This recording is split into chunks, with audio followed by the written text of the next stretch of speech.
Audio clip number 31، اس میں آپ قرآن پاک کی سورہ بقرہ کی آیت نمبر 90 سے لے کر 92 تک کی تلاوت، ترجمہ اور تفسیر صراط الجنان سنیں گے۔ بسم اللہ الرحمن الرحیم۔ ترجمہ: اللہ کے نام سے شروع جو نہایت مہربان رحمت والا ہے۔ بئس ما اشتروا به أنفسهم أن يكفروا بما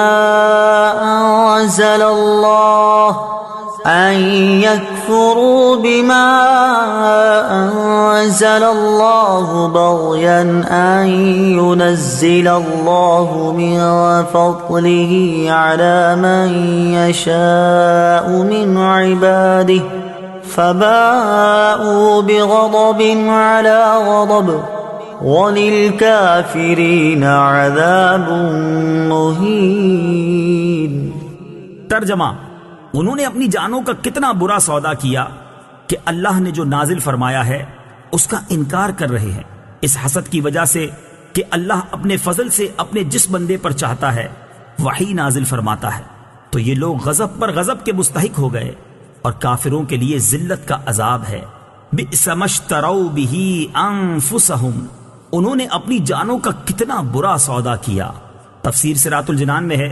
یہودیوں نے حضور اقدس صلی اللہ تعالی علیہ وآلہ وسلم پر ایمان لانے کی بجائے کفر اختیار کیا، اور ایمان کی جگہ کفر خریدنا خسارے کا سودا ہے۔ اسی سے ہر آدمی نصیحت حاصل کرے کہ ایمان کی جگہ کفر، نیکیوں کی جگہ گناہ، اطاعت کی جگہ نافرمانی، رضائے الہی کی جگہ اللہ تعالیٰ کے غضب کا سودا بہت خسارے کا سودا ہے۔ بغین،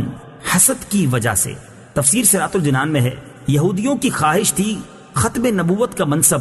بنی اسرائیل میں سے کسی کو ملتا، لیکن جب انہوں نے دیکھا کہ وہ اس منصب سے محروم رہے اور بنی اسماعیل کو یہ منصب مل گیا تو وہ حسد کی وجہ سے حضور پرنور صلی اللہ تعالی علیہ وآلہ وسلم اور ان پر نازل ہونے والی اللہ تعالیٰ کی کتاب قرآن مجید کے منکر ہو گئے۔ اس سے معلوم ہوا کہ منصب و مرتبے کی طلب انسان کے دل میں حسد پیدا ہونے کا ایک سبب ہے، اور یہ بھی معلوم ہوا کہ حسد ایسا خبیث مرض ہے جو انسان کو کفر تک بھی لے جا سکتا ہے۔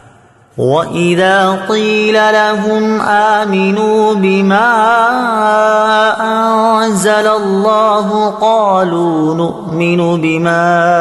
أُنزِلَ عَلَيْنَا وَيَكْفُرُونَ بِمَا وَرَاءَهُ وَهُوَ الْحَقُّ مُصَدِّقًا لِمَا مَعَهُمْ قُلْ فَلِمَ تَقْتُلُونَ أَنبِيَاءَ اللَّهِ مِن قَبْلُ إِن كُنتُم مُّؤْمِنِينَ۔ ترجمہ: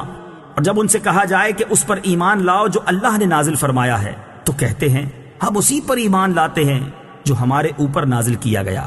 اور وہ تورات کے علاوہ دیگر کا انکار کرتے ہیں، حالانکہ وہ قرآن بھی حق ہے، ان کے پاس موجود کتاب کی تصدیق کرنے والا ہے۔ اے محبوب تم فرما دو کہ اے یہودیوں، اگر تم ایمان والے تھے تو پھر پہلے تم اللہ کے نبیوں کو کیوں شہید کرتے تھے؟ وَإِذَا قِيلَ لَهُمْ، اور جب ان سے کہا جائے۔ تفسیر صراط الجنان میں ہے، اس آیت میں یہودیوں کا ایک اور کبھی فعل بیان کیا جا رہا ہے کہ جب ان سے کہا جائے کہ اللہ تعالیٰ کی نازل کی ہوئی تمام کتابوں پر ایمان لاؤ تو اس کے جواب میں وہ کہتے ہیں ہم صرف تورات پر ایمان لائیں گے جو کہ ہم پر نازل ہوئی ہے۔ اس سے ان کا مقصد دیگر آسمانی کتابوں اور قرآن مجید کا انکار کرنا تھا۔ چنانچہ اللہ تعالیٰ نے ان کا رد کرتے ہوئے فرمایا کہ قرآن بھی حق ہے اور یہ ان یہودیوں کے پاس موجود تورات کی تصدیق کرنے والا ہے، اور جب تورات میں حضرت محمد صلی اللہ تعالی علیہ وآلہ وسلم کی نبوت کے بارے میں خبریں موجود ہیں اور تم تورات پر ایمان لانے کے دعوے دار ہو، تو پھر محمد مصطفیٰ صلی اللہ تعالی علیہ وآلہ وسلم کی نبوت اور ان پر نازل کی گئی کتاب قرآن مجید کا انکار کیوں کرتے ہو؟ اور اے حبیب صلی اللہ تعالی علیہ وآلہ وسلم، آپ ان یہودیوں سے فرمائیں کہ اگر تم تورات پر ایمان لانے کے اتنے ہی بڑے دعوے دار ہو تو یہ بتاؤ کہ پہلے تم انبیاء کرام علیہ السلام کو کیوں شہید کرتے تھے، حالانکہ تورات میں تو انبیاء کرام علیہ السلام کو شہید کرنے سے منع کیا گیا تھا۔ وَلَقَدْ جَاءَكُم موسى بالبينات ثم اتخذتم العجل من بعده وأنتم ظالمون۔ ترجمہ، اور بے شک تمہارے پاس موسیٰ روشن نشانیاں لے کر تشریف لائے، پھر تم نے اس کے بعد بچڑے کو معبود بنا لیا اور تم ظالم تھے۔ اتخذتم العجل، بچڑے کو معبود بنا لیا۔ اس آیت کا خلاصہ یہ ہے کہ حضرت موسیٰ علیہ السلام بنی اسرائیل کے پاس روشن معجزات لے کر تشریف لائے، اور جب حضرت موسیٰ علیہ السلام کوہ طور پر تشریف لے گئے تو آپ علیہ السلام کے بعد بنی اسرائیل نے سامری کے بہکانے سے